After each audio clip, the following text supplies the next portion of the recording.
हरे कृष्णा सगळ्यांना. भगवद्गीता अध्ययनाचा आजचा आपला तिसरा दिवस, तिसरा अध्याय. अध्यायाचं नाव आहे कर्मयोग, कर्माचा योग. पण अध्याय सुरू करण्यापूर्वी रोजप्रमाणे आपण प्रणाम मंत्र म्हणूया आणि अध्यायाला सुरुवात करूया.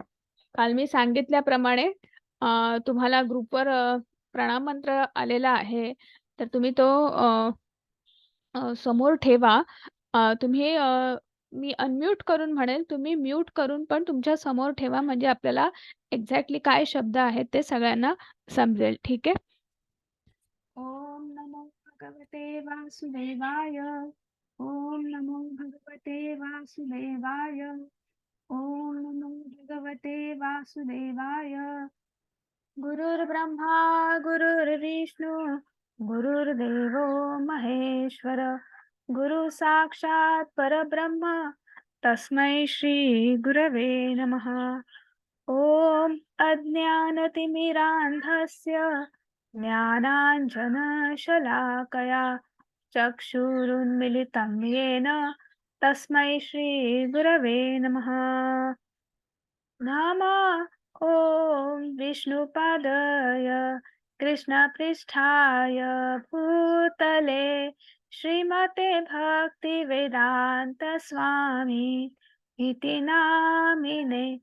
नमस्ते सरस्वती देवे गौरवाणी प्रचारिणे निर्विशेष शून्यवादी पाश्चात्य देश तारिणे.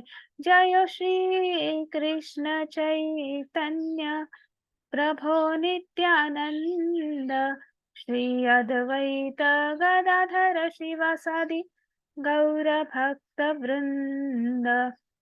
हरे कृष्णा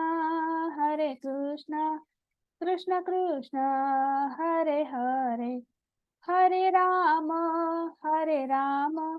राम राम हरे हरे. हरे कृष्णा कृष्ण कृष्ण हरे हरे, हरे राम राम राम हरे हरे. हरे कृष्णा कृष्ण कृष्ण हरे हरे, हरे राम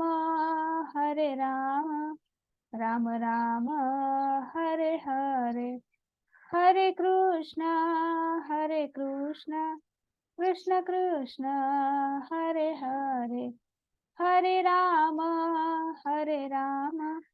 राम राम हरे हरे.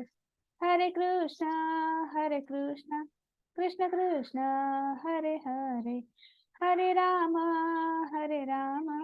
राम राम हरे हरे. हरे कृष्णा सगळ्यांना. पुन्हा एकदा सगळ्यांचं खूप खूप स्वागत आहे. आजचा आपला तिसरा अध्याय कर्मयोग, कर्माचा योग. आपण अध्याय सुरू करण्यापूर्वी श्री श्री राधा गोविंद यांना साष्टांग वंदन करूया. आपले गुरु श्री श्रील प्रभुपाद यांनाही साष्टांग वंदन करूया. नामनिष्ठ दास प्रभू ज्यांच्यामुळे आपण ऑनलाईन भगवद्गीता शिकण्याचा आनंद घेत आहोत, आपण त्यांनाही साष्टांग वंदन करूया. आणि सगळ्यात शेवटी सर्व कृष्ण सेवकांना, सर्व कृष्ण सेवकांमुळे आपल्या 39 बॅच खूप उत्तम पद्धतीने पार पडल्या आणि आजची आपली ही 40वी बॅच सुद्धा उत्तम पद्धतीने सुरू आहे. तर सर्व कृष्ण सेवकांना विविध भाषांमध्ये हा उपक्रम राबवण्यासाठी आपण साष्टांग वंदन करूया आणि पुढे जाऊया. तर माझा आपला रोजप्रमाणे प्रश्न आहे, आपण कालच्या अध्यायात काय पाहिलं. त्यापूर्वी मला सांगा की आपण काल अजून एक गोष्ट पाहिली की आपण भगवद्गीतेचे 3 टप्पे आहेत, बरोबर. तर आपण सध्या कुठल्या टप्प्यावर आहोत? हरे कृष्ण. कर्मयोग. कर्मयोग. खूप छान माताजी. हरे कृष्णा. आणि कालच्या अध्यायामध्ये आपण काय पाहिलं, कोण सांगणार? एका वाक्यात, एका शब्दात, जसं जमेल तसं. हरे कृष्ण.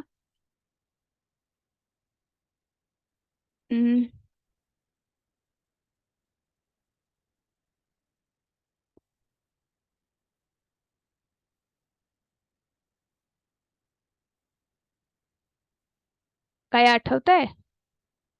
हा रेखा माताजी. हरे कृष्णा, बोला.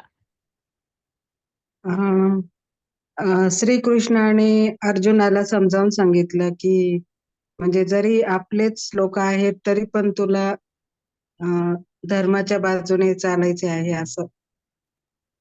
अच्छा, ओके, खूप छान. अजून कोणाला? हरे कृष्णा. अजून कोणाला? हा, शुभांगी माताजी, हरे कृष्णा, बोला. एवढ्या पृथ्वी तलावर जितके जिवंत लोक आहेत त्यांना मी जिवंत नाही ठेवू शकत. थोड्या म्हणजे लोकसंख्या वाढणार ह्या दृष्टीने थोडं बाकीच्यांचं मला हे वध करावं म्हणजे अंत करावं लागणार आहे. अच्छा, खूप छान प्रयत्न. हरे कृष्णा. अजून कोणाला सांगायचं आहे? मला चॅट बॉक्स मध्ये पण उत्तर आलेलं आहे. हा, वैशाली माताजी.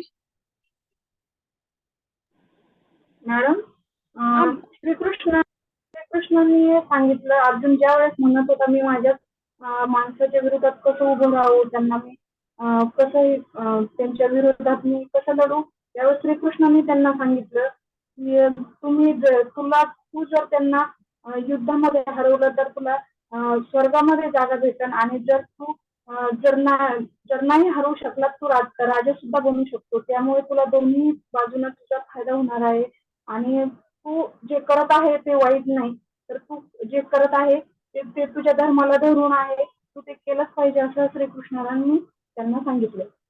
खूप छान. हरे कृष्णा माताजी, खूप छान. आता मला सांगा की कालच्या अध्यायाचं नाव काय होतं? सांख्ययोग. सांख्ययोग, बरोबर. आणि आपण जेव्हा भगवद्गीता जशी आहे तशी, म्हणजे प्रभुपाद यांचं भगवद्गीतेचं आपण पुस्तक घेतो, तेव्हा प्रभुपाद यांनी कालच्या अध्यायाला नाव काय दिलेलं आहे? दुसऱ्या अध्यायाचं नाव काय आहे? गीतेचा सारांश. हा, भार्गव. हा, माताजींनी, वसुधा माताजींनी बरोबर उत्तर दिलंय. भार्गव माताजी, तुम्ही पण काहीतरी बोललात. हरे कृष्णा. मी म्हटले आनंद नाही.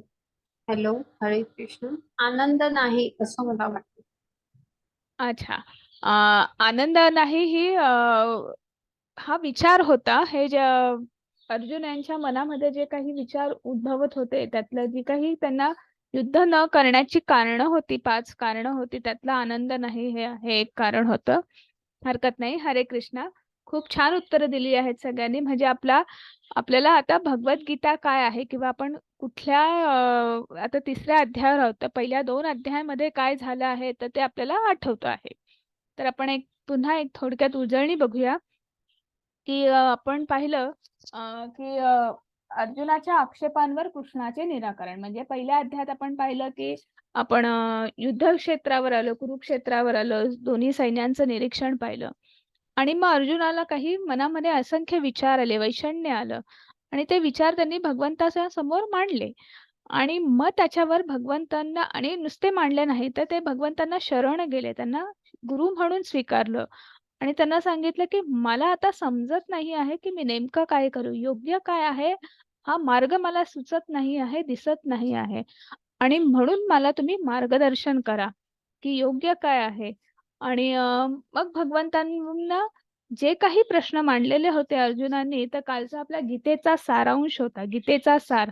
म्हणजे आपल्याला ह्या संपूर्ण अध्याय नंबर 3 पासून जे आपल्याला सगळं शिकायचं आहे, तर त्याचे एक ठळक मुद्दे आपण म्हणू शकतो की बुलेट पॉइंट्स जे होते ते कालच्या अध्यायामध्ये आलेले आहेत, आणि आजपासून आपल्याला त्या प्रत्येक मुद्द्यांवर आपल्याला एक सेपरेट अध्याय भगवंतांनी विस्तृतपणे मांडलेला आहे किंवा सांगितलेला आहे. तर कालच्या आपल्याला भगवंतांनी जे बुलेट पॉइंट्स किंवा सारांश जो सांगितलेला आहे, तर अर्जुनाचा पहिलाच प्रश्न होता की त्यांना समोर जे युद्धाला शत्रू पक्षाला समोर म्हणून जे उभे आहेत त्यांच्याबद्दल मनामध्ये करुणा, दया भावना निर्माण झाली. मग तिथे भगवंतांनी ज्ञान सांगितलं, म्हणजे कुठेतरी ज्ञान योग काय आहे तो काल एका शब्दात भगवंतांनी सांगितलं, आणि तिथे त्यांनी काय ज्ञान दिलं की आपण कोण आहोत, आपली ओळख काय आहे. आपण शरीर नाही, आपण आत्मा आहोत. आत्मा हा शाश्वत आहे, शरीर हे नाशवंत आहे. आणि मग त्याच्यानंतर अर्जुनाचा प्रश्न होता आनंद नाही. मग आनंद कशाचा नाही, तर ह्या जे माझे आप्तेष्ट आहेत, माझे ज्येष्ठ आहेत, श्रेष्ठ आहेत, त्यांच्याशी जर मी युद्ध केलं तर मला आनंद कसा होईल. तेव्हा भगवंतांनी कर्मकांड काय आहे हे तू सांगितलं. विहित कर्म काय आहे, इति कर्म, आद्य कर्म. अर्जुन हा एक क्षत्रिय आहे आणि मग क्षत्रियाचा धर्म काय आहे, क्षत्रिय धर्म काय आहे, तर भगवंतांनी सांगितलं की त्यांचं राज्याचं रक्षण करणं, धर्माचं रक्षण करणं, प्रजेचं रक्षण करणं. आणि हे करत असताना ह्या कुरुक्षेत्र ही भूमी अशी आहे की इथे तर तुम्हाला जर वीरगती प्राप्त झाली म्हणजे मृत्यू प्राप्त झाला तरी स्वर्ग प्राप्ती आहे. आणि जर नाही जिंकलास तर काय, पृथ्वी तलाचं राज्य तुला सांभाळायचं आहे किंवा त्याचा राजा होणार आहे, त्याचा आनंद घेणार आहे.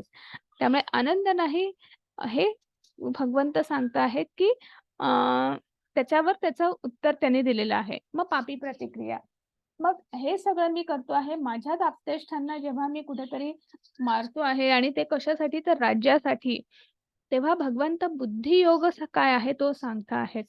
मग बुद्धियोग काय आहे, योग हा भक्ती योग सुद्धा आहे. म्हणजे हे मी करतो आहे हे न करता की मी एक भगवंताच्या आनंदासाठी करतो आहे, मी एक निमित्त मात्र आहे.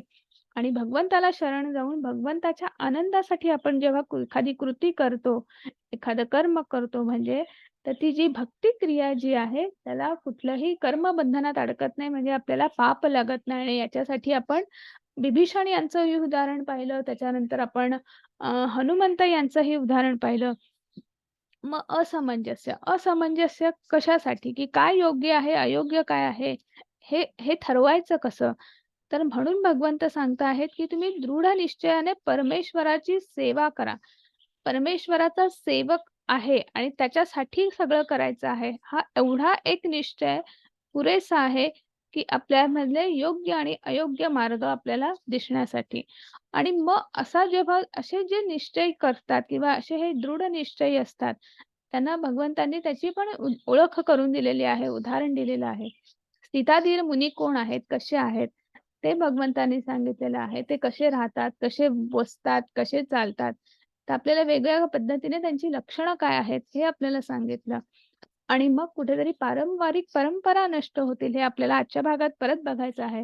तर वर्ण संकर रोखण्यासाठी आदर्श म्हणा, म्हणजे भगवंत इथे सांगत आहेत की जे कुटुंब जे आहे ते पारिवारिक परंपरा नष्ट होईल. म्हणजे अनेक इथे जे सैन्य जे आहे, इथे जे सगळे रथी महारथी आहेत, तर त्यांच्या पश्चात त्यांच्या बायका मुलांचं काय होईल, तर वर्णसंकर होईल की काय, असा जेव्हा प्रश्न पडतो तेव्हा भगवंत सांगत आहेत की वर्णसंकर होणार नाही.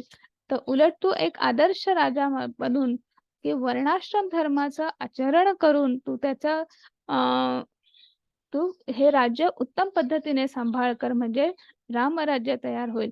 आणि असं कुठेतरी सांगून काल आपण थांबलेलो आहोत. आपला आजचा अध्याय आहे कर्मयोग.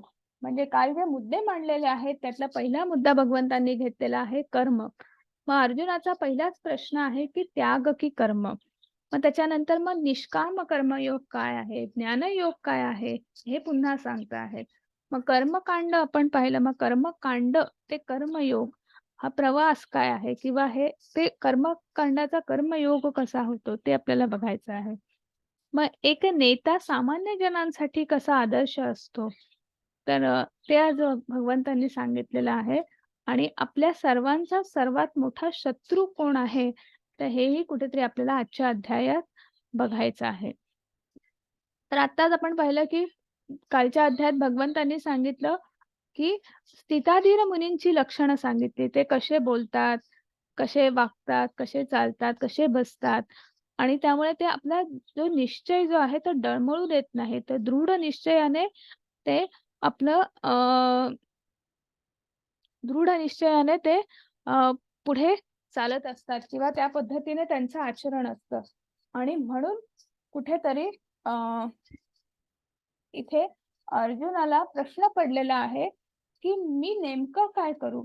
एकीकडे भगवंत सांगता आहे स्थिताधीर मुनींची लक्षणं सांगता आहेत आणि दुसरीकडे भगवंत युद्ध करायला सांगतायत, हातात शस्त्र घे आणि युद्ध कर.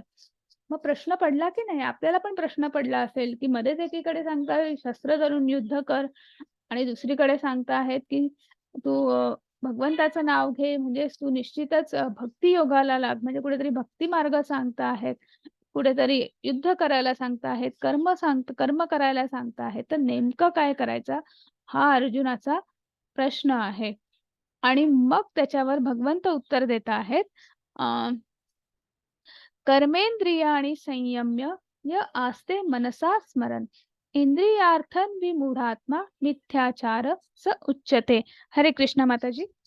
हरे कृष्ण माताजी. जो कर्मेंद्रिय संयमित करतो परंतु ज्याचे मन इंद्रिय विषयांचे चिंतन करीत आहे तो निश्चितपणे स्वतःची फसवणूक करतो आणि अशा मनुष्याला मिथ्याचारी म्हटले जाते. हरे कृष्ण. हरे कृष्ण. मग आता इथे भगवंतांनी सांगितलेलं आहे की कर्मेंद्रिय म्हणजे आपण जे कर्म करतो आहोत तर आपण ते कर्म करताना आपल्या सर्व इंद्रियांना संयमित करून इंद्रिय विषयांचं चिंतन न करता आपण भगवंताची भक्ती केली पाहिजे, सेवा केली पाहिजे. जेव्हा आपण इथे आपल्याला काल भगवंतांनी स्थिताधीर मुनी यांची लक्षणं सांगितली, बरोबर? आणि मग स्थिताधीर मुनी यांची लक्षणं सांगताना भगवंतांनी काय सांगितलं की आपल्याला इंद्रिय विषयांचा त्याग करायचा आहे, आसक्ती सोडायची आहे आणि मग भगवंताची भक्ती करायची आहे किंवा आपल्याला भगवंता काय म्हणू शकतो आपण अनुसंधान साधायचं आहे. पण हे करत असताना जर आपल्या मनात एखादा विचार आला किंवा तर आता इथे बघा शेजारच्या चित्रामध्ये तुम्हाला दिसत आहे की काय दिसत आहे मला सांगू शकाल पटकन आधी कोणी? हरे कृष्ण. हरे कृष्ण. तुमचा आवाज नाही येते माताजी. हरे कृष्ण.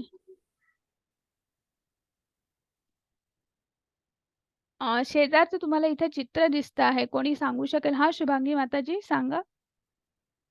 हा, ते एक साधू महाराज आहे, त्यांच्या हातात कमंडल आणि वर सिगरेट आहे कदाचित, आणि हे फोनवर मोबाईलवर बोलतायत. ओके, अगदी बरोबर. म्हणजे आता माताजींनी छान वर्णन केलं आहे चित्राचं की हे एक साधू महाराज आहेत. म्हणजे आपण त्यांच्या पेहरावावरून आपण त्यांना साधू महाराज म्हणायचं, बरोबर? त्यांच्या हातात कारण काय आता कमंडलू आहे, दाढी वगैरे वाढवलेली आहे, म्हणजे त्यांनी त्यांची वेशभूषा वरून आपण त्यांना साधू महाराज ठरवलं. पण त्यांची कृती काय आहे? हातामध्ये सिगरेट आहे, एका हातात मोबाईल आहे, हो की नाही? मग भगवंतांना अगदी हेच सांगायचं आहे की तुमची कृती काय, म्हणजे तुमची कृती आणि तुमचे मन, तुमचं पेहराव, तुमचं सगळं वागणं जे आहे तर याच्यामध्ये संयम असला पाहिजे, याच्यामध्ये सारखेपणा असला पाहिजे, एकरूपता, एकसंधता असली पाहिजे. नाहीतर याला फसवणूक असं म्हणतात किंवा मिथ्याचार असं म्हणतात. म्हणजे यांनी वेशभूषा पेहराव तर साधू महाराजांचा केला आहे, पण त्यांचा इंद्रियांवर ताबा नाही. एकीकडे सिगरेट ओढता आहेत म्हणजे व्यसन करता आहेत, म्हणजे इंद्रियांवर निश्चितच ताबा नाही, आणि दुसरीकडे फोनवर बोलता आहेत, हो की नाही? म्हणजे याला मिथ्याचार असं भगवंतांनी म्हटलेलं आहे. आता आपल्याला इथे हे दिसत आहेत, हे भरत महाराज आहेत. आपण भागवतम मधली ही कथा आहे. आपण 8व्या अध्यायामध्ये ही कथा संपूर्णपणे बघणार आहोत. पण इथे आपल्याला लक्षात घ्यायचं आहे की भरत महाराजांचं उदाहरण येतं. इथे भरत महाराज त्यांनी संन्यासाश्रम स्वीकारला होता आणि ते जे काही आपले यज्ञोपविधी जे असतील ते करता आहेत आणि ते करत असताना त्यांचं कुठेतरी लक्ष विचलित झालेलं आहे. विचलित म्हणजे काय, तर बाजूला एक हरणाचं पाडस दिसत आहे, तर ते त्याच्याकडे बघता आहेत किंवा त्याच्या मनामध्ये विचार येतो आहे. म्हणजे तुम्ही एकीकडे तुम्ही पूजा विधी करता आहात, यज्ञ विधी करता आहात, भगवंताचं अनुसंधान साधण्याचा प्रयत्न करता आहात, पण एकरूपता नाही. कारण दुसरीकडे तुमच्या मनामध्ये एक विचार येतो आहे, त्या पाडसाचा विचार येतो आहे. तर हे भगवंतांना सांगायचं आहे की हे असं झालं नाही पाहिजे. मग त्याच्यापेक्षा काय सांगितलेलं आहे की यस्त्विंद्रियाणि मनसा नियमारभ्यते अर्जुन कर्मेंद्रिय कर्मयोगम आसक्त स विशिष्यते. हरे कृष्ण माताजी. या या उलट उलट हरे कृष्ण. हा, कोणाला वाचायचंय का? हरे कृष्ण. हा भार्गव माताजी वाचा. या उलट जर एखादी प्रामाणिक व्यक्ती मनाद्वारे इंद्रियांना संयमित करणाऱ्याचा प्रयत्न करीत असेल आणि आसक्ती न ठेवता कर्मयोगाचा कृष्ण भावना भावित प्रारंभ करीत असेल तर ती व्यक्ती अधिक श्रेष्ठ आहे. हरे कृष्ण. हरे कृष्णा. हरे कृष्णा. मग आता इथे सांगता आहेत की जसं आता आपल्याला उदाहरण पाहिलं आपण की भरत महाराज एकीकडे यज्ञोपविधी करत आहेत, पण दुसरीकडे त्यांचं लक्ष विचलित झालं आहे, ते त्या पाडसाचा विचार करत आहेत. मग हे असं करण्यापेक्षा या उलट जर आपण एखादी प्रामाणिकपणे, म्हणजे आता इथे तुम्हाला शेजारी उदाहरण लगेच दुसरं उदाहरण आपल्याकडे दिलेलं आहे. तर हे आहे राजा रुद्रप्रताप. हे सुद्धा भगवंताचे भक्त असतात आणि हे चैतन्य महाप्रभूंचे भक्त असतात. ही चैतन्य चरितामृत मधली कथा आहे. आणि त्यांना चैतन्य महाप्रभूंचं दर्शन घ्यायचं असतं. पण राजा हे गृहस्थाश्रमी आहेत आणि चैतन्य महाप्रभू हे संन्यासाश्रमात असल्यामुळे ते शक्यतोवर गृहस्थाश्रमी जे आहेत त्यांच्याशी ते शक्यतोवर भेटत नसत. आणि म्हणून मग त्यांनी त्यांची भेट कुठेतरी त्यांनी ती टाळायचा प्रयत्न केला. आणि मग हे महाराजांना थोडंसं, रुद्रप्रताप राजा जे होते त्यांना थोडंसं दुःख झालं की मला त्यांचं दर्शन घ्यायचं आहे आणि कसं दर्शन होईल. मग त्यांचे जे अनुयायी आहेत चैतन्य महाप्रभू, तर त्यांनी त्यांना एक सल्ला दिला की चैतन्य महाप्रभू हे नेहमी जगन्नाथपुरीची जी यात्रा असते, पुरीच्या यात्रेमध्ये ते सहभागी होतात. तर तुम्ही पण त्या यात्रेमध्ये सहभागी व्हा, म्हणजे निश्चित तुम्हाला त्यांचं दर्शन मिळेल. आणि हे ऐकून राजांना खूप आनंद झाला. आणि आनंद झाला तर राजांनी काय केलं की त्या चैतन्य महाप्रभूंचं दर्शन घेण्यासाठी, म्हणजे भगवंतांचं दर्शन घेण्यासाठी, ते एक राजा होते बघा. ते एक राजा होते, पण त्यांनी काय केलं की कुठलाही विचार न करता मला भगवंताची सेवाही करायची आहे, महाप्रभूंचं दर्शनही घ्यायचं आहे. तर पुरीच्या म्हणजे जेव्हा रथयात्रा निघते तर त्याच्यात अशी एक प्रथा आहे की ज्या रस्त्यावरून रथ जात असतो त्या रस्त्यावर म्हणजे तो रस्ता स्वच्छ करायचा आणि मग रथ न्यायचा. तर मग ती सेवा त्यांनी स्वीकारली. तर तुम्हाला इथे दिसत असेल ह्या चित्रामध्ये की जे ज्यांच्या हातामध्ये झाडू आहे आणि ते रस्ता स्वच्छ करायचं काम करत आहेत, तर ते एक राजा आहेत, रुद्रप्रताप राजा. की ते मी एक राजा आहे आणि मग मी ही सेवा कशी करू शकेन वगैरे असा विचार नाही केला. त्यांनी कृती केली. कृती करून त्यांनी भगवंताची म्हणजे त्यांनी कर्म केलं, कर्माला प्राधान्य दिलं आणि ते कोणासाठी? भगवंताच्या आनंदासाठी. आणि त्यांनी सेवाही केली आणि त्यांना चैतन्य महाप्रभू यांचं दर्शनही झालं. म्हणजे इथे भगवंत काय सांगत आहेत की ह्या, आणि मग हे सगळं करताना त्यांच्या मनात विचार आलाच असेल की नाही, पण त्यांनी त्या की मी एक राजा आहे आणि मी हे काम कसं करू शकेन किंवा काय, तर त्यांनी त्यांच्या विचारांना, आसक्तींना, मनातल्या सर्व गोष्टींना बाजूला सारून इंद्रियांवर नियंत्रण करून किंवा संयमित ठेवून त्यांनी ही कृती केली. म्हणजे त्यांनी कर्मकांडाचा कर्मयोग केला, कृष्ण भावना भावित कृती केली. आणि अशा व्यक्ती किंवा असे जे कर्म जे आहेत किंवा अशा ज्या व्यक्ती ज्या आहेत त्या अधिक श्रेष्ठ आहेत असं भगवंत सांगत आहेत.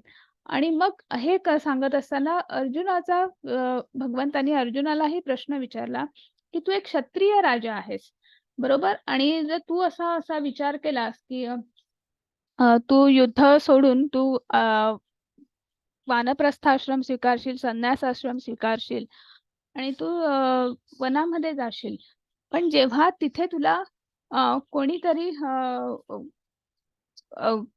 अन्याय कोणावर करत आहे किंवा एखाद्याने तुम्हाला भिक्षा नाकारली, तर तू शस्त्र उपसणार आहेस का? की तू तुझ्या जो स्वाभाविक असा जो गुण आहे, कारण तू एक क्षत्रिय आहे, जर कुठे अन्याय होत असेल किंवा कुठे काही चुकीचं घडत असेल तर तुम्ही काय करतात की तुम्ही रक्षणासाठी हातात शस्त्र घेतात, हो की नाही? आणि म्हणून अशा जर तू संन्यास आश्रम जर स्वीकारलास आणि मग जर परत हातात शस्त्र घेतलं तर तो काय झाला? तो मिथ्याचार झाला. आणि म्हणून संपूर्णपणे एकरूप होण्यासाठी किंवा तुमची जी कृती जी आहे ती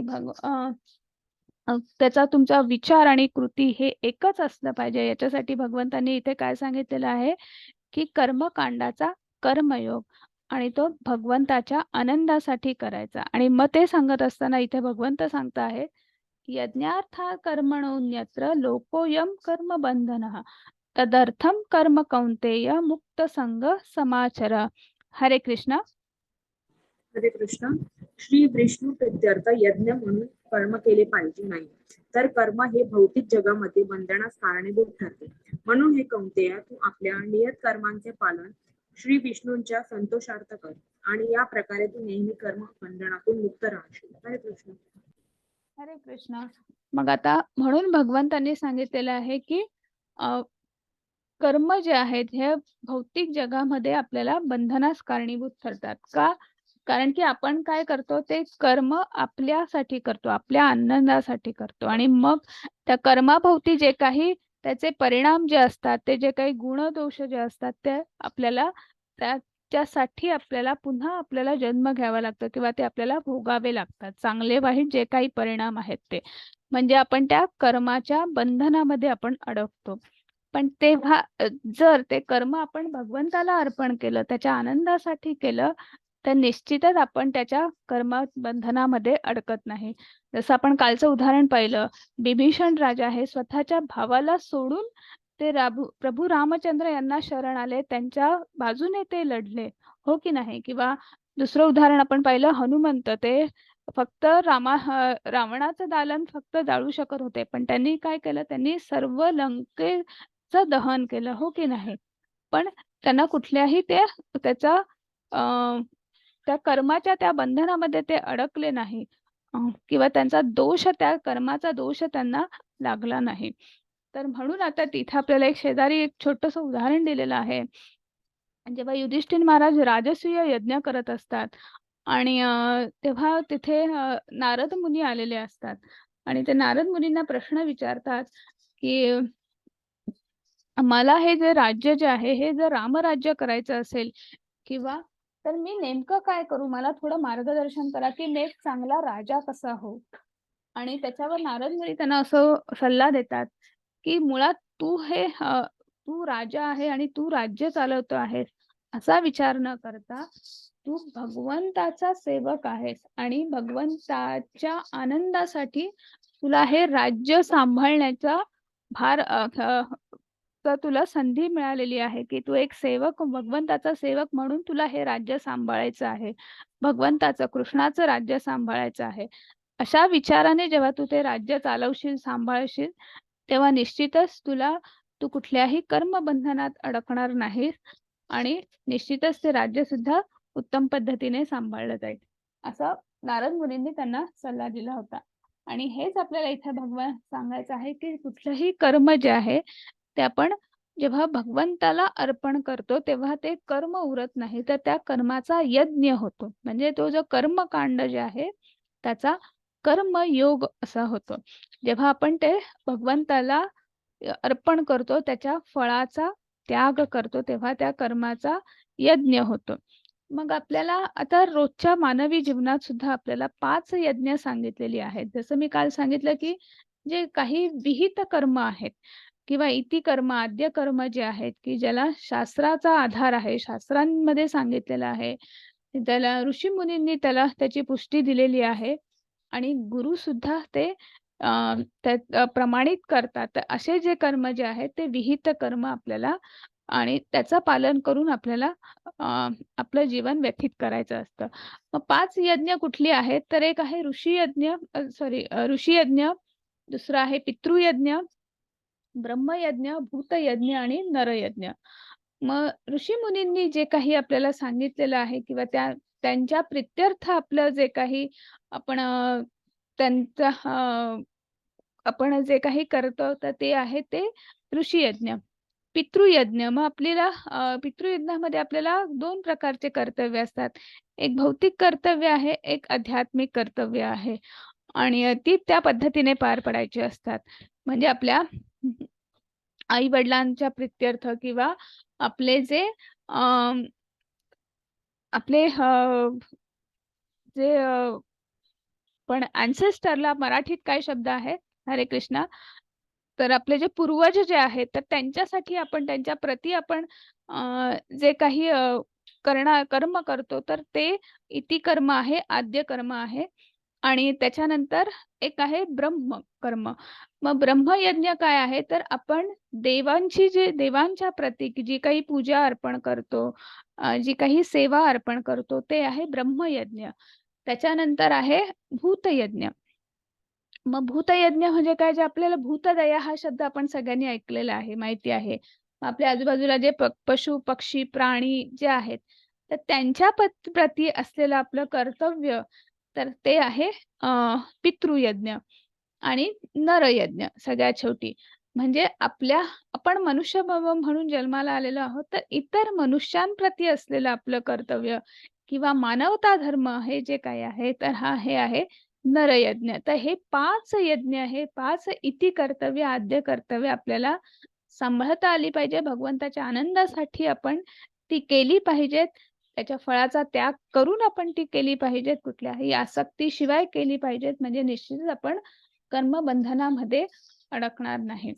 मग फळाचा त्याग करायचा किंवा म्हणजे नेमकं काय, तर इथे आपल्याला एक छोटंसं उदाहरण आहे, की आपण इथे पावसाचं उदाहरण दिलेलं आहे किंवा एखाद्या शेतकऱ्याचं कर्म जे आहे त्याचं आपल्याला इथं उदाहरण दिलेलं आहे. तर आपण भगवंतांकडून जे ज्ञान आलेलं आहे किंवा ते जे आहे ते वेदांच्या स्वरूपात आलेलं आहे. वेदांमध्ये काय लिहिलेलं आहे, की वेदांमध्ये आपल्याला आपलं वर्णाश्रम धर्म जो आहे किंवा प्रत्येकाला जी काही कर्म दिलेली आहेत, त्याचं तिथं विस्तृत वर्णन आहे. मग जे शेतकऱ्यासाठी काय आहे, की शेतकऱ्यासाठी त्याग कुठला आहे, तर त्यांनी जमिनीची मशागत करणं, तिथे पेरणी करणं, हे सगळं जे आहे, तर हे त्यांचं इती कर्तव्य आहे, आद्य कर्तव्य आहे.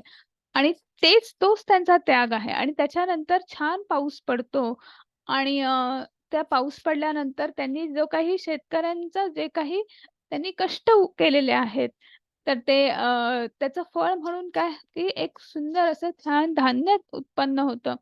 आणि जे धान्य तयार झालं, की आपल्याला छान आपण त्याचं अन्न शिजवतो आणि ते अन्न शिजवल्यानंतर आपण पुन्हा भगवंताला नैवेद्य दाखवतो, प्रसाद दाखवतो आणि भगवंताला प्रसन्न करायचा प्रयत्न करतो. म्हणजे जे भगवंतापासूनच आलेलं आहे आणि जे आपण पुन्हा भगवंतापर्यंत पोहोचवण्याचा प्रयत्न करतो. तसंच आपण अर्जुनाचं यज्ञकर्म काय असू शकेल, तर अर्जुनाचं यज्ञकर्म काय आहे, अर्जुन हा एक क्षत्रिय आहे आणि त्यामुळे तिथे कुरुक्षेत्र हे त्याचं यज्ञाचं क्षेत्र आहे किंवा यज्ञकुंड आहे असं आपण म्हणू शकतो. आणि ते जे त्याच्या हातामध्ये काय आहे, तर धनुष्यबाण आहे, हो की नाही? मग तो बाण जे आहेत किंवा भात्यामध्ये असलेले बाण जे आहेत, तर हेच त्याच्या आहुती आहेत. आणि धर्माचं रक्षण करताना किंवा राज्याचं रक्षण करताना, प्रजेचं रक्षण करताना जेव्हा आपण शत्रूवर हल्ला करतो आहोत किंवा शत्रूला आपण मारतो आहोत, तर ती त्या आहुती आहे. असं त्या यज्ञकर्माची आहुती आहे. म्हणजे एका क्षत्रियाची आहुती आहे. असं इथे आपल्याला सांगता आहेत. आणि मग आता आपण वेदांमध्ये सांगितल्याप्रमाणे यज्ञ केल्याने सर्व क्रिया शुद्ध होतात. आपण यज्ञ कर्म जेव्हा आपण करतो किंवा आपण कुठल्याही गोष्टीचा, कुठल्याही कर्माचा यज्ञ करतो, म्हणजे तेव्हा क्रिया शुद्ध होतात. म्हणजे नेमकं काय होतं, तर ते सांगितलेलं आहे. आहार शुद्धौ सत्वशुद्धी, सत्वशुद्धौ ध्रुवा स्मृती. स्मृतिलंबे सर्व ग्रंथीनां विप्रभ मोक्षः. मग यज्ञ केल्याने मनुष्याचा आहार शुद्ध होतो आणि शुद्ध आहार ग्रहण केल्याने त्याचे जीवन शुद्ध बनते. जीवनशुद्धीमुळे स्मृतींमधील अतिसूक्ष्म ऊतींचे शुद्धीकरण होते आणि जेव्हा स्मृती शुद्ध होते तेव्हा मनुष्य मोक्ष मार्गाबद्दल विचार करू शकतो आणि या सर्वांची परिणिती वर्तमान समाजासाठी अत्यावश्यक असणाऱ्या कृष्ण भावनेमध्ये होते. मग आता हे काय इथे सांगता आहे, की जेव्हा आपण शुद्ध सात्विक आहार घेतो, की असा तो आहार घेणं म्हणजे आपण तुम्ही हा श्लोक ऐकला असेल, उदरभरण नोहे जाणीजे यज्ञ कर्म. म्हणजे आपण जे अन्न ग्रहण करतो ते सुद्धा हे एक यज्ञ कर्म आहे. मग आपण तो सुद्धा आपण 15व्या अध्यायामध्ये ते छान पद्धतीने शिकणार आहोत, 15व्या आणि 16व्या अध्यायात. पण आता आपण एक थोडं लक्षात घेऊया, की आपण जे अन्न ग्रहण करतो तो सुद्धा एक यज्ञ आहे. जेव्हा आपण अन्न ग्रहण करतो आणि मग अन्न कशा पद्धतीचं, तो नैवेद्य असला पाहिजे, प्रसाद असला पाहिजे, शुद्ध सात्विक आहार असला पाहिजे. आणि जेव्हा आपण शुद्ध सात्विक आहार ग्रहण करतो, तेव्हा काय होतं, की आपलं जीवन शुद्ध होतं. म्हणजे नेमकं काय जीवन शुद्ध होतं? म्हणजे याचा अर्थ असा आहे, की आपण जेव्हा शुद्ध सात्विक आहार ग्रहण करतो तेव्हा तेव्हा त्याचं पचन जे होतं त्यानंतर ज्या रसग्रंथी तयार होतात आणि रसग्रंथी तयार झाल्यानंतर आपल्या मेंदूमध्ये किंवा आपल्या आपल्या बुद्धिपटलावर ज्या ऊती ज्या असतात त्यांचं शुद्धीकरण होतं. त्यांचं शुद्धीकरण झाल्यानंतर विचारांचं शुद्धीकरण होतं. जिथे विचारांचं शुद्धीकरण होतं तिथे आचरणामध्ये शुद्ध आचरण आपण करायला लागतो. म्हणजे नेमकं काय तर आपण जेव्हा विचारांमध्ये शुद्धीकरण येतं, शुद्ध सात्विक विचार जेव्हा आपल्या मनामध्ये वाढू लागतात, तेव्हा आपण अध्यात्म काय आहे, आपण कोण आहोत, भगवंत कोण आहेत असा विचार करू लागतो किंवा त्याचा शोध घेतो. आणि जेव्हा त्याचा शोध घेतो तेव्हा असा विचार करू लागतो तेव्हा भगवद्गीतेसारखा भागवतम सारखा ग्रंथ जो आहे त्याचं आपण वाचन करतो, श्रवण करतो. आणि नुसतं वाचन श्रवण करतो का नाही तर कुठेतरी ते आत्मसात करायचा प्रयत्न करतो. जेव्हा आत्मसात करायचा प्रयत्न करतो तेव्हा निश्चितच आपल्या आचरणामध्ये शुद्धता येते, आपल्या वागण्यामध्ये शुद्धता येते. आणि नेमका मोक्ष काय आहे आणि आपण कशात भौतिक सृष्टी काय आहे, आध्यात्मिक सृष्टी काय आहे, भगवंत कोण आहेत, मोक्ष मार्ग काय आहे, ह्या गोष्टी अशा क्रिस्टल क्लिअर सारख्या आपल्याला दिसायला लागतात. आणि त्याच्यासाठी की त्या दृष्टीने वाटचाल करणं तर हे जे आहे की हे म्हणजेच कृष्ण भावना भावित जीवन जगणे किंवा त्या पद्धतीने आपण आपल्या जीवनामध्ये बदल करतो. म्हणून शुद्ध आहार घेतल्या की आपलं जीवन शुद्ध होते त्याच्यासाठी, कारण की ह्या सगळ्या गोष्टींमुळे त्याचं आपलं जीवन शुद्ध होतं. आणि मग म्हणून इथे भगवंत सांगता आहेत. हरे कृष्णा माताजी. हरे कृष्ण. भगवत भक्त हे सर्व प्रकारच्या पापातून मुक्त होतात, कारण ते सर्वप्रथम यज्ञाला अर्पण केलेलं अन्न ग्रहण करतात. इतर लोक जे आपल्या स्वतःच्या इंद्रिय भोगाकरिता भोजन बनवितात ते खरोखरच केवळ पापच भक्षण करतात. हरे कृष्ण. हरे कृष्णा. आणि म्हणून म्हणून आपल्याला बघा नेहमी सांगतात की प्रसाद ग्रहण करा, नैवेद्य ग्रहण करा. तुम्ही रोज जे काही अन्न शिजवत आहे तर ते आधी भगवंताला नैवेद्य दाखवा आणि मग तुम्ही ते ग्रहण करा. आणि हे जे भक्ती आहेत की भक्त आहेत किंवा भक्त नाही पण ज्यांचा विश्वास आहे की जे आस्तिक प्रवृत्तीचे आहेत तर हे निश्चित हे लोक त्याचं आचरण करतात आणि अशा पद्धतीने अन्न ग्रहण करतात, प्रसाद ग्रहण करतात. पण इथे भगवंत सांगताहेत ज्यांचा भगवंतावर विश्वासच नाही, जे नास्तिक प्रवृत्तीचे आहेत आणि मग ते ते जे काही अन्न ग्रहण करत आहेत तर ते जणू काही एका पापाचं भक्षण म्हणजे की आपण आता अन्न ग्रहण कशासाठी करतो, आत्ताच आपण पाहिलं की त्याच्यामुळे आपल्या शुद्ध आहार, शुद्ध आचार, शुद्ध विचार, शुद्ध आचार आणि शुद्ध जीवन, हो की नाही. पण मग ह्या सगळ्या प्रोसेसमध्ये जेव्हा आपण असा कुठलाही विचार न करता आपण फक्त इंद्रिय तृप्तीसाठी चमचमीत आणि असं काहीतरी भोजन ग्रहण करतो तेव्हा जणू काही आपण एक प्रकारे पापाचंच भक्षण करतो. म्हणजे आपण आपला शुद्ध सात्विक जो विचार जो आहे तो बाजूला सारायचा आपण प्रयत्न करतो, असं इथे भगवंत सांगता आहेत. आणि म्हणून पुन्हा एकदा भगवंत सांगता आहेत की सर्व प्राणी मात्र अन्नधान्यांवर जगतात, जे पावसापासून उत्पन्न होतं, पाऊस यज्ञापासून उत्पन्न होतं आणि यज्ञ विहित कर्मापासून. म्हणजे हे एक प्रकारे चक्र आहे की प्रत्येक युगामध्ये वेगवेगळ्या पद्धतीने यज्ञ कर्म केलं जायचं. की पूर्वीच्या काळी असं होतं, आपण पाहिलेलं आहे, आपण कृष्णा सिरियल आपण महाभारत रामायण सिरियल पाहिलेल्या आहेत ज्या टीव्हीवर लागतात किंवा अशा कुठल्याही सिरियल की ज्याच्यामध्ये यज्ञ केलेले आहेत आणि पाऊस पडवलेला आहे वगैरे, किंवा आपल्या ग्रंथांमध्ये सुद्धा याचं वर्णन आहे. तर वेगवेगळ्या युगामध्ये वेगवेगळे यज्ञ कर्म भगवंतांनी सांगितलेले आहेत की जेणेकरून आपण भगवंताला प्रसन्न करण्यासाठी आपण आणि वेगवेगळ्या यज्ञ कर्माच्या वेगवेगळ्या आहुतीही भगवंतांनी सांगितलेल्या आहेत. मग आता आपण कलियुगात आहोत, मग कलियुगातही भगवंतांनी यज्ञ कर्म सांगितलेलं आहे आणि ते कशात सांगितलेलं आहे तर श्रीमद भागवतम मधल्या 11व्या स्कंदातल्या 5व्या अध्यायामधला 32वा श्लोक. मग त्या श्लोकामध्ये काय म्हटलं आहे, यज्ञै संकीर्तन प्रायै यजंती ही सुमेधसः.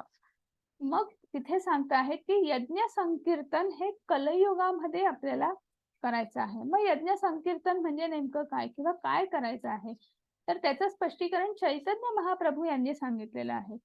मग चैतन्य महाप्रभू आणि त्यांचे 4 अनुयायी म्हणून आपण त्यांना आधी वंदन करतो आणि मग आपण 16 अक्षरी मंत्र जो आहे तो आपल्याला त्यांनी दिलेला आहे.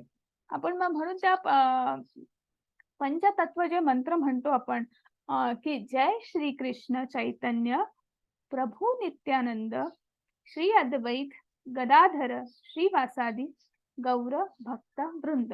तर ह्या पंचतत्व किंवा ह्या 5 जणांना आपण नमस्कार करतो, वंदन करतो आणि त्यांना वंदन करून आपण जो 16 अक्षरी मंत्र आपल्याला दिलेला आहे, हरे कृष्ण कृष्ण कृष्ण हरे हरे हरे राम राम राम हरे हरे.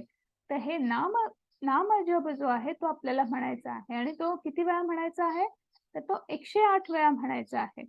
आणि हा नामजप जेव्हा आपण ताल वृंदासह वाद्य वृंदासह आपण जेव्हा म्हणतो तेव्हा त्या नामाचं संकीर्तन होतं आणि हेच आपलं यज्ञ कर्म आहे. कलियुगामधलं इति कर्तव्य आहे, आद्य कर्तव्य आहे आपल्याला कलियुगामध्ये. म्हणून आपल्याला आपण ठिकठिकाणी नेहमी आपण कुठे ऐकलं असेल, सांगितलं असेल, हे आपल्याला श्रीमद भागवतम मध्ये सांगून ठेवलेलं आहे की आपल्याला नामाची कास धरणं, नामाचा नामरूपी यज्ञ जो आहे तो आपल्याला कलियुगामध्ये करायचा आहे. म्हणून जास्तीत जास्त नाम घ्यायला आपल्याला सांगितलेलं आहे. भगवद्गीतेतही भगवंतांनी सांगून ठेवलेलं आहे यज्ञानाम जप यज्ञोस्मी. 10वा अध्याय आहे विभूती दर्शन. विभूती म्हणजे ऐश्वर्य. भगवंतांनी अनेक ऐश्वर्य सांगितलेली आहेत. तर त्या अनेक ऐश्वर्यांमधलं एक ऐश्वर्य जे आहे की जे आपण जे नाम घेणार आहोत भगवंताचं, तर ते सुद्धा तिथे भगवंताचा वास आहे आणि म्हणून आपल्याला नामजप करायचा आहे. आणि म्हणून पुन्हा एकदा मी सांगते की पंचतत्व मंत्र की जय श्री कृष्ण चैतन्य प्रभू नित्यानंद श्री अद्वैत गदाधर श्रीवासादि गौर भक्त वृंद, या आपण 5 जणांना वंदन करून आपण जो आपल्याला 16 अक्षरी मंत्र दिलेला आहे, हरे कृष्ण कृष्ण कृष्ण हरे हरे हरे राम राम राम हरे हरे, असं आपल्याला मंत्राचा उच्चारण करायचं आहे. आणि ते किती वेळा म्हणायचं आहे, तर रोज 108 वेळा. 108 वेळा म्हणजे एक माळ जप असं आपल्याला म्हणायचं आहे. आणि मग आता आपण लगेच पुढे जाणार आहोत. हरे कृष्ण माताजी.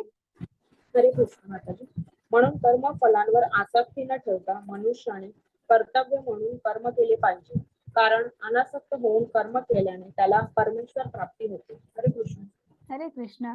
आणि म्हणून आपण जे काही रोजच्या व्यवहारात सकाळी उठल्यापासून रात्री झोपेपर्यंत जे काही कर्म करतो, तर त्या कर्माचं जे फळ आहे, मी अभ्यास कर म्हणजे माझा पहिला नंबर आलाच पाहिजे, नाही, फळाची अपेक्षा करू नका. मी आज मी स्वयंपाक केला आहे म्हणजे तो उत्तम झालाच पाहिजे आणि सगळ्यांना घरात आवडलाच पाहिजे, गृहिणींचं हे फार असतं. नाही, तुम्ही भगवंताला प्रसाद नैवेद्य दाखवायचा आहे, तर त्याच्या आनंदासाठी तो करा, त्याच्यासाठी करा. आपोआपच म्हणजे तुम्ही तुमचं कर्म करा, की तुमचं जे काही कर्म आहे, ऑफिसमध्ये जाता आहेत, अभ्यास करता आहात, घरात काही करता, कुठेही जे काही करा ते भगवंताच्या आनंदासाठी करा आणि कुठल्याही त्याच्या फळाची अपेक्षा करू नका. तुम्ही हे करते म्हणजे याचं काय होईल, पुढे काय होईल, हे आवडेल का नाही आवडेल का, असा विचार करू नका. त्याच्यामुळे जेव्हा आणि आपण असं कर्म करू म्हणजे आपण आपल्या कर्मकांडाचा कर्मयोग करतो आहोत. आपण फळाची अपेक्षा करत नाही, याचा अर्थ आपण त्या फळाचा त्याग करतो आहोत. त्याग यज्ञामध्ये आहुती दिली जाते. आपलं जो कर्म जो आहे आणि त्या कर्माच्या फळाचा जेव्हा आपण त्याग करतो, आपण त्या यज्ञामध्ये आहुती देतो, म्हणजे त्या कर्माचा यज्ञ होतो. कर्मयज्ञ म्हणजे त्या कर्माचा योग होतो, म्हणजे कर्मकांडाचा कर्मयोग होतो. आणि हे जेव्हा आपण याला निष्काम कर्म म्हणतात, की आपण त्याच्या फळाचा त्याग करतो आहोत, ते भगवंताला अर्पण करतो आहोत, कृष्णार्पणमस्तु म्हणून आपण ते कर्म करतो आहोत.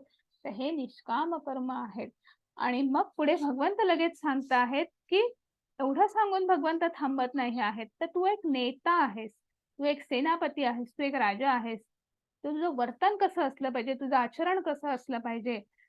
आणि म्हणून इथे भगवंत सांगत आहेत, यद्यत आचरती श्रेष्ठ तद देवे तरोजना यत् प्रमाणम कुरुते लोको तत् अनुवर्तते. हरे कृष्णा माताजी. हरे कृष्ण.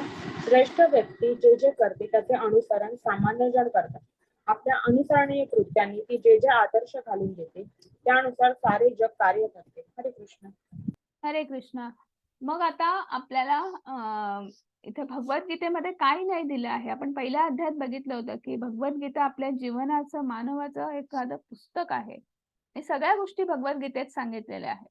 मग एक नेता कसा असावा, एक लीडर कसा असावा, एक बॉस कसा असावा, किंवा घरामधली एक जी कुटुंब प्रमुख व्यक्ती कशी असावी किंवा प्रमुख कसा असावा, त्याचं वर्णन भगवद्गीतेमध्ये दिलेलं आहे.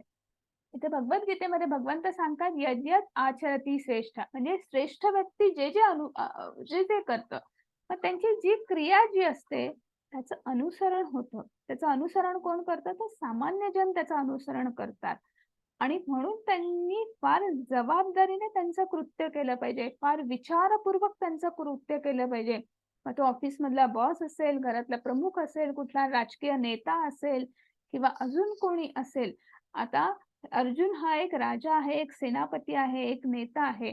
जर अर्जुनाने जर शस्त्र बाजूला सारलं आणि तो जर युद्ध न करता जर त्या कुरुक्षेत्रावर निघून गेला, तर त्याच्या सोबत जमलेल्या त्या 7 औक्षहणी सेनेचं काय होईल?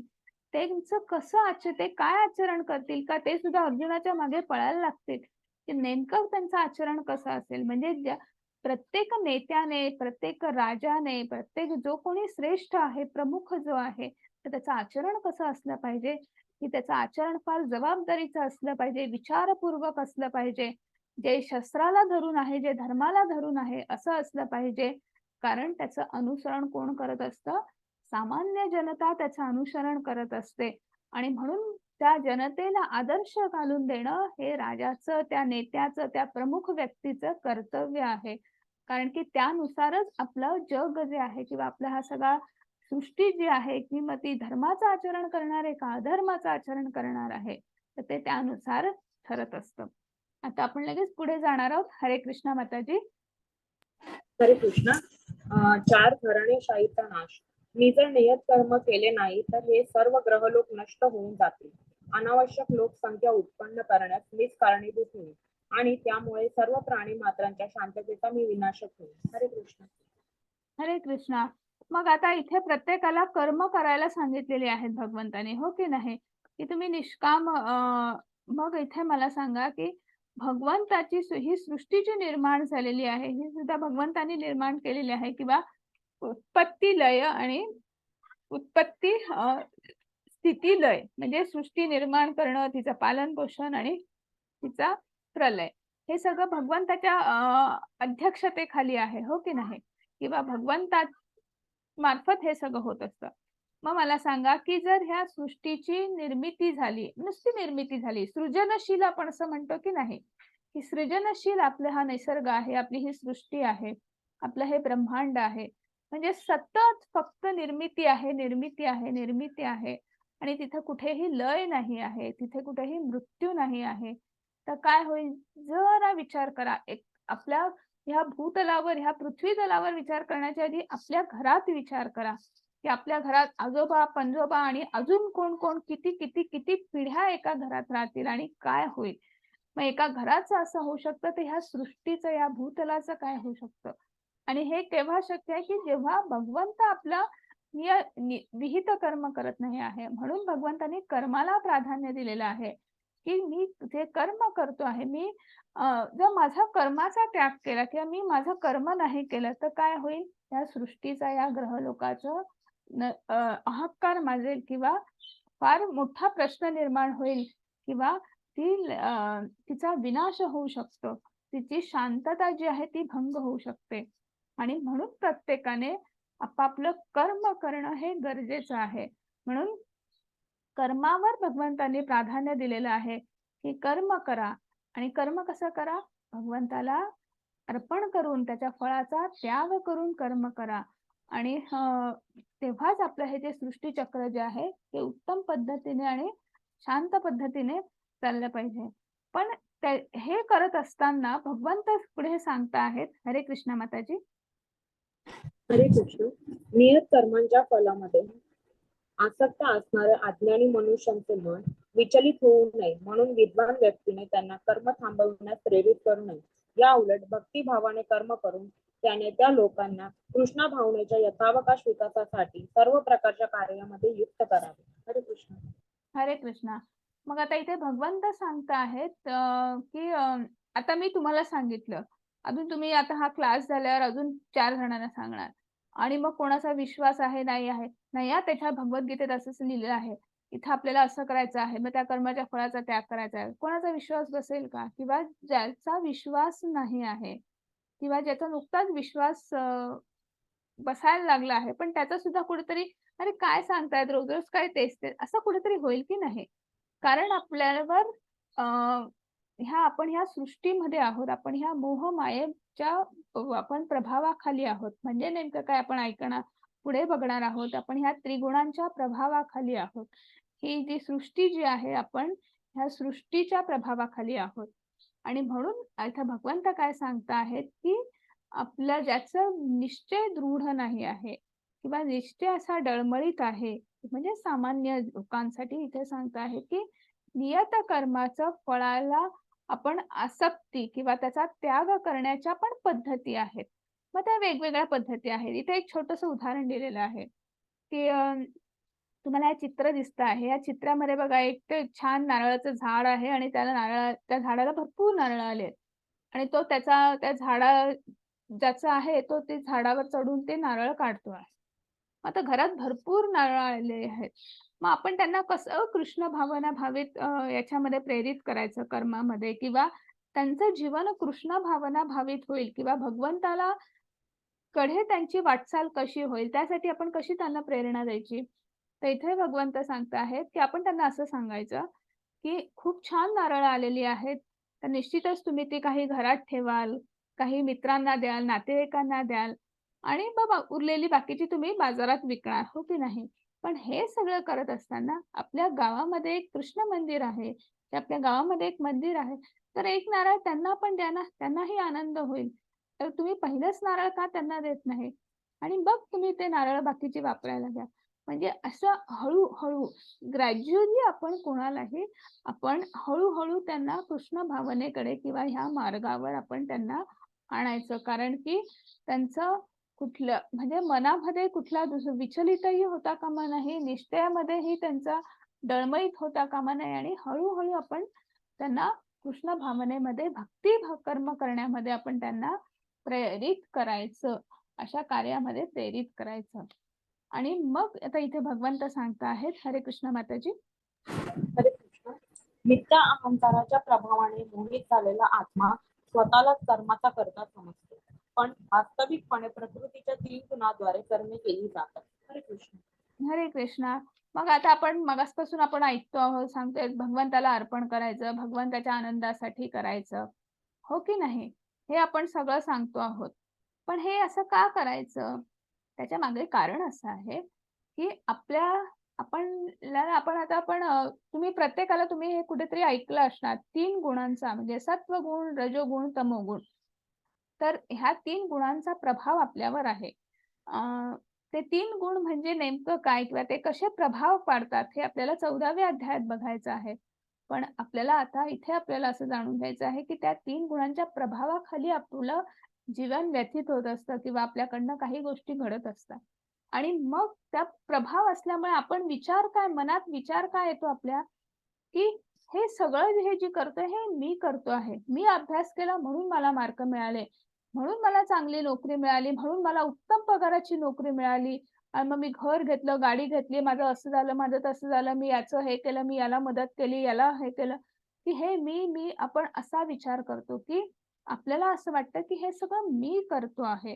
आणि म्हणजे कोण तर मी म्हणजे कोण तर आपल्याला व्याकरणात शिकवलेलं आहे, मी म्हणजे कर्ता, हो की नाही? आपण काय समजतो की आपण जी कृती करतो आहोत त्याचा कर्ता मी आहे. हे आपल्या मनामध्ये आपल्या कुठेतरी फिक्स बसलेलं आहे. ते फिक्स का बसलेलं आहे?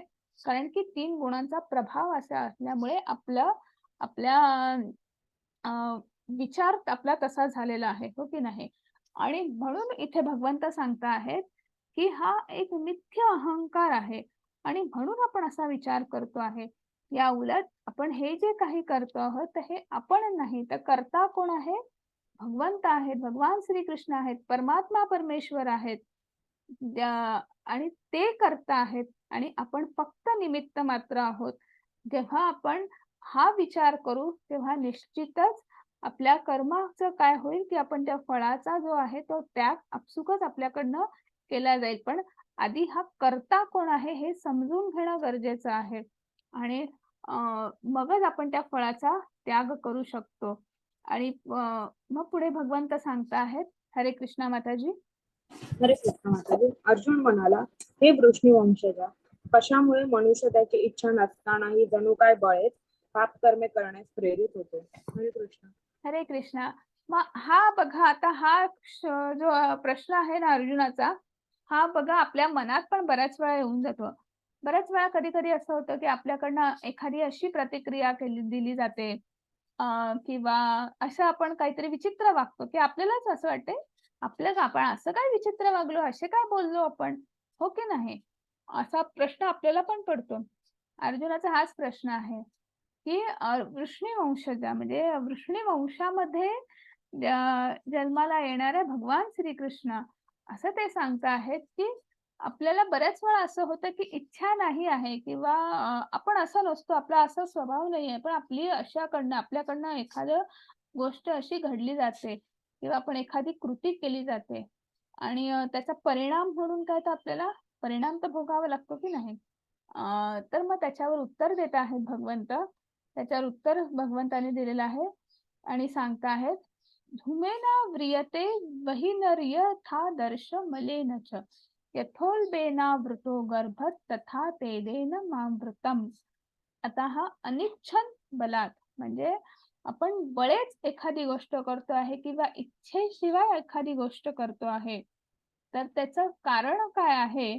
आणि त्याच्या कारणाचं उत्तर इथे भगवंताने दिलेलं आहे, की ज्याप्रमाणे धुराने अग्नी, धुळीने आरसा आणि वारेने गर्भ वेष्टीला जातो, त्याचप्रमाणे जीभ या कामदवे विविध प्रमाणात आच्छादिला जातो.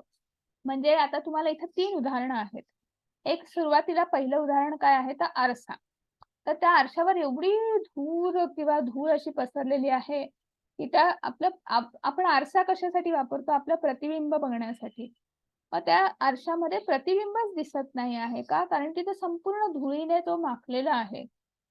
आता दुसरं उदाहरण आहे, की तिथे कुठेतरी आग लागलेली आहे किंवा काहीतरी असं जाळलेलं आहे आणि त्यामुळे संपूर्ण धूर निर्माण झाला आहे. त्या धुरामुळे सगळं अंधुक दिसत आहे किंवा कदाचित आपल्याला दिसत नाही आहे. ते आजूबाजूचं वातावरण सगळं त्या आगीच्या प्रदूषणामुळे किंवा त्या धुरामुळे ते सगळं वातावरण पूर्णपणे धूर झालेलं आहे. दुसरीकडे आपलं हे खाली उदाहरण आहे, की गर्भ जो असतो, तो गर्भ पूर्ण त्या वाऱ्याने असा गुंडाळलेलं असतं त्याला, त्याचं आच्छादन तयार झालेलं असतं. आणि ह्याच पद्धतीने जसं ह्या गोष्टी आहेत आणि म्हणून आपल्याला पुढच्या गोष्टी दिसत नाही आहे, आपलं प्रतिबिंब दिसत नाही आहे किंवा काय, त्याच पद्धतीने त्या 3 गुणांचं जे आच्छादन आहे, ते आपल्या भोवती इतकं असं घट्ट पक्क बसलेलं आहे आणि मग त्या 3 गुणांनी काय तयार होत आहे, की कामाद्वारे काम म्हणजे आपल्या आसक्ती, इच्छा, आकांक्षा, महत्वाकांक्षा, कामवासना आपल्या ज्या आहेत, तर त्याचं इतकं असं त्याचं आवरण आच्छादन तयार झालेलं आहे, की त्यामुळे ह्या गोष्टी ज्या आहेत आपल्याकडनं होतात. कालच आपण पाहिलं, की ज्या आपल्या इच्छा, आकांक्षा, इंद्रिय इच्छा, काम आहे. आपण ते 2 श्लोक पाहिले, की आपण जेव्हा इंद्रिय इच्छा तयार होतात आणि ते इच्छेचं रूपांतर आसक्तीचं वासनेमध्ये, वासनेचं क्रोधामध्ये, क्रोधाचं रूपांतर स्मृतिभ्रंशामध्ये, भ्रमामध्ये, भ्रमाचं रूपांतर स्मृतिभ्रंश आणि स्मृतिभ्रंशानंतर काय? अधःपतन. हो की नाही? आपल्याकडनं असं कर्म केलं जातं, की आपलं अधःपतन होतं. म्हणजे हे सगळं कशामुळे होत आहे? तर आपल्या काम इच्छेद्वारे, काम वासनेमुळे होत आहे. त्याचं आच्छादन आपल्या भोवती तयार झालेलं आहे आणि म्हणून आपल्याकडनं अशी कर्म केली जातात. ज्याप्रमाणे धुराने अग्नी, धुळीने आरसा आणि वाऱ्याने गर्भ वेष्टीला जातो, त्याचप्रमाणे आपल्या ज्या काम इच्छा आहेत, काम वासना ज्या आहेत त्यांच्या आवरण आपल्या भोवती असल्यामुळे आपल्याकडनं या गोष्टी घडल्या जातात. आणि म्हणून म्हणून भगवंत सांगता आहेत, हरे कृष्ण माताजी. हरे कृष्ण.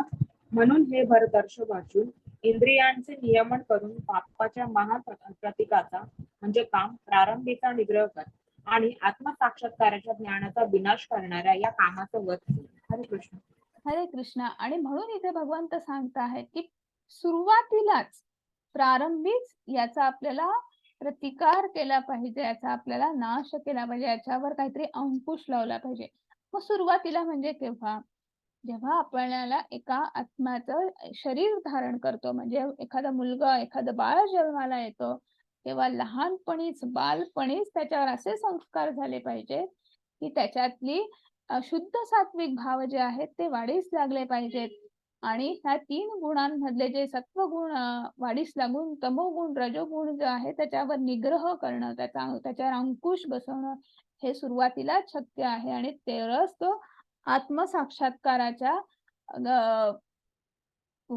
काय म्हणू शकतो आपण, वाटेवर किंवा पुढे पुढे जाऊ शकतो, अध्यात्मामध्ये आपली प्रगती साधू शकतो. आणि हे केव्हा शक्य आहे की जेव्हा आपल्या इंद्रियांवर आपला संपूर्ण नियंत्रण असेल. आणि प्रल्हाद महाराजांनी त्याच्यासाठी भागवतम मध्ये सांगितलं होतं की आपण जेव्हा लहानपणीच आपण भगवंताची पूजा करतो किंवा आराधना करतो, म्हणजे त्यांना एक प्रश्न विचारला होता की योग्य वय काय आहे, किंवा वृद्ध वृद्ध या शब्दाची व्याख्या काय आहे. तेव्हा त्यांनी असं सांगितलं होतं की जन्मानंतर लगेचच वार्धक्य येतं, किंवा कारण की आपण हळूहळू एक एक दिवस आपण आपल्या मृत्यूच्या जवळ जवळ जात असतो. आणि म्हणून तुम्ही कुठल्याही वेळेचा विलंब न करता तुम्ही लगेचच भगवंताच्या नामस्मरण, भगवंताला शरण गेलं पाहिजे आणि त्याच्या सेवेसाठी, त्याच्या नामस्मरणासाठी तिथं तत्पर झालं पाहिजे. आता इथे आपल्याला पुढे सांगता आहेत की इंद्रियाणी पराण्या पुरींद्रिय भे परम मन मनस्तस्तु परा बुद्धियो बुद्धे परस्तस्तु स. मग आता कार्य करणारी इंद्रिये जड प्रकृतीपेक्षा श्रेष्ठ आहेत, मन इंद्रियांपेक्षा श्रेष्ठ आहे, बुद्धी मनापेक्षा श्रेष्ठ आहे आणि आत्मा बुद्धीपेक्षा श्रेष्ठ आहे. मग आता आपल्या शरीरामध्ये इंद्रिय आहेत, बुद्धी आहे, मन आहे. मग प्रत्येकाची एक वेगवेगळ्या कार्य आहे, काम आहे. मग तिथं भगवंत सांगत आहेत की आपली जी कर्मेंद्रिय आहेत, कार्य करणारी इंद्रिय जी आहेत, ते जे आपलं स्थूल शरीर आहे त्याच्यापेक्षा श्रेष्ठ आहेत. मग त्या इंद्रियांपेक्षा आपलं मन श्रेष्ठ आहे. मन आपल्याला माहिती आहे, सगळ्यांना आहे ते. मग आपल्याकडे बुद्धी आहे, मग ती बुद्धी त्या मनापेक्षा श्रेष्ठ आहे. आणि आपल्या सर्वांमध्ये जो आत्मा आहे, जो आपल्या ह्या संपूर्ण स्थूल देहाला चेतना देण्याचं काम करतो आहे, तो निश्चित बुद्धीपेक्षाही श्रेष्ठ आहे. आणि आपल्या शरीराभोवती जसं आता आपण पाहिलं की आच्छादन आहेत, आवरण आहेत, तर असे हे आपल्या शरीराभोवती एक आवरण आहेत किंवा एक एक स्तर आहेत. तर आपण पाहिलं की पहिलं आहे शारीरिक स्तर. तर ह्या शारीरिक स्तरावर जे असतात की आपलं वनस्पती, प्राणी किंवा काही मनुष्य प्राणी सुद्धा, की ते फक्त आपल्या कर्मेंद्रियांचा, आपल्या इंद्रियांचा विचार करून तशा पद्धतीने आचरण करत असतात. म्हणजे ते त्या शारीरिक स्तरावरच असतात की आपल्या फक्त म्हणजे त्यांच्यासाठी काय असतं, मी हा करता आहे. आणि म्हणून ते आपले कर्मेंद्रियांचा, आपल्या शरीराचा, इंद्रिय इच्छांचा विचार करत त्या पद्धतीने त्यांचं जीवन व्यतीत करत असतात. ते शारीरिक स्तरावर असतात. त्याच्यापेक्षा पलीकडे जाऊन इंद्रिय स्तर, म्हणजे त्याच्यापेक्षा थोडासा वरचा, की ते आपल्या इंद्रियांचा विचार करतात किंवा इंद्रिय आपण कसं संयमित करायचं किंवा काय. तर हे सुद्धा थोडंसं मनुष्य प्राणीच याच्यामध्ये शारीरिक स्तरावर तुमचे वनस्पती आहेत, पशु पक्षी प्राणी आहेत आणि काही मनुष्य आहेत.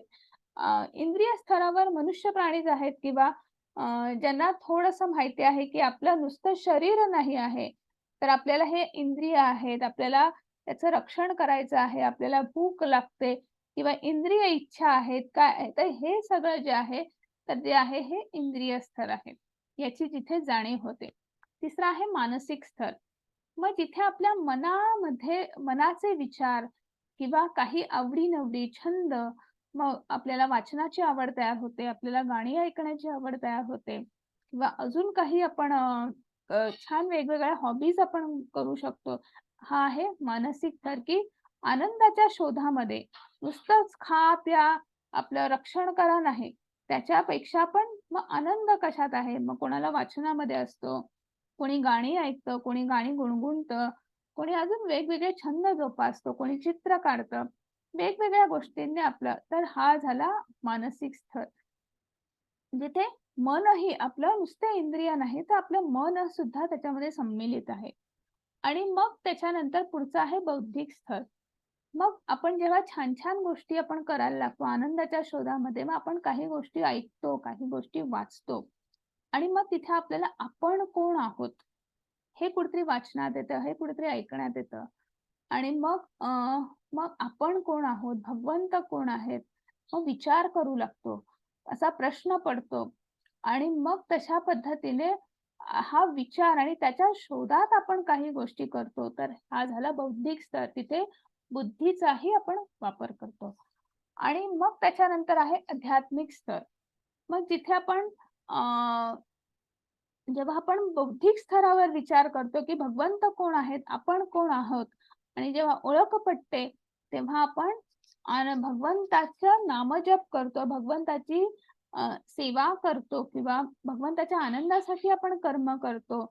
आणि काही लोकांना त्याच्यामध्ये प्रगल्भता येते, आध्यात्मिक प्रगल्भता येते. हळू ते अध्यात्माच्या प्रगती साधू लागतात. असे आध्यात्मिक स्तरावर म्हणजे तिथे त्यांना सच्चित आनंद, ह्या आनंदाचा त्यांना कुठेतरी लाभ होतो किंवा त्या वाटेवर जे वाटचाल करतात, हा आहे आध्यात्मिक स्तर.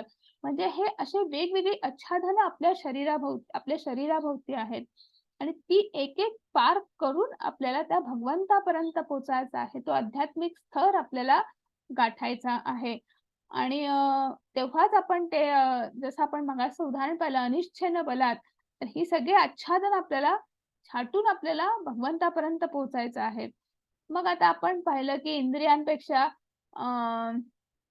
मन, बुद्धी आणि हे सगळं आपण पाहिलं, तर हा इथे एक रथ आहे.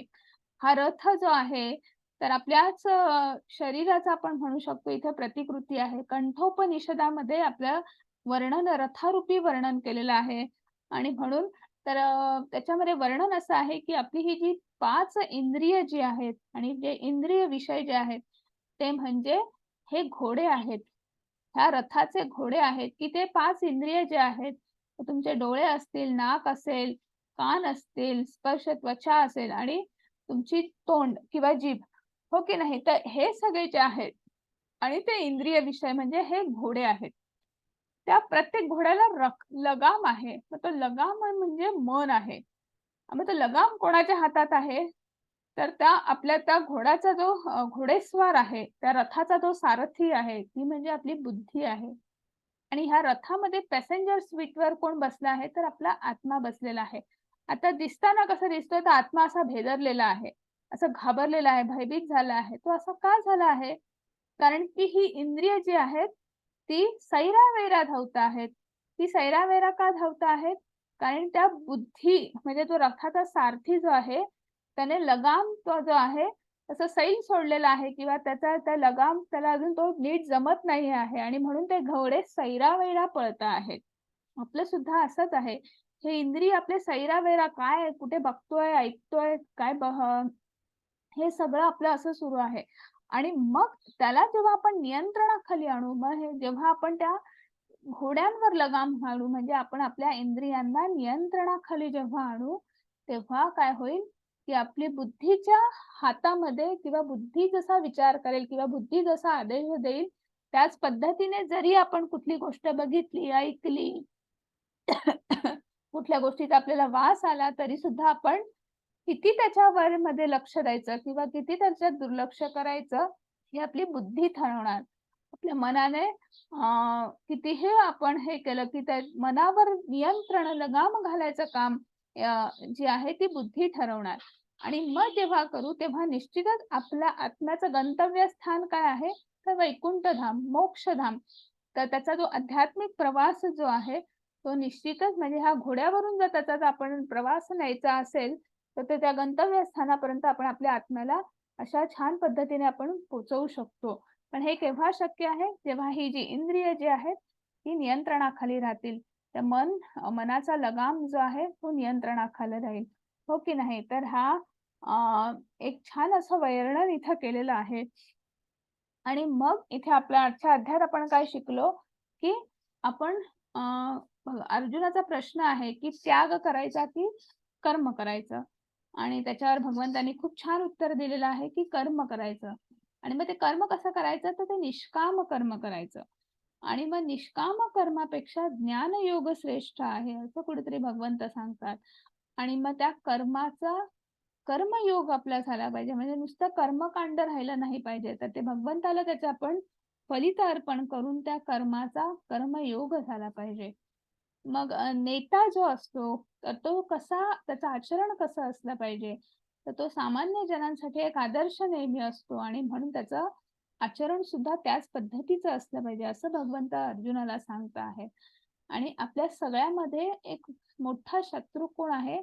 तर आपल्यातला मीपणा, आपल्यातला अहंकार, आपल्यातली कामवासना.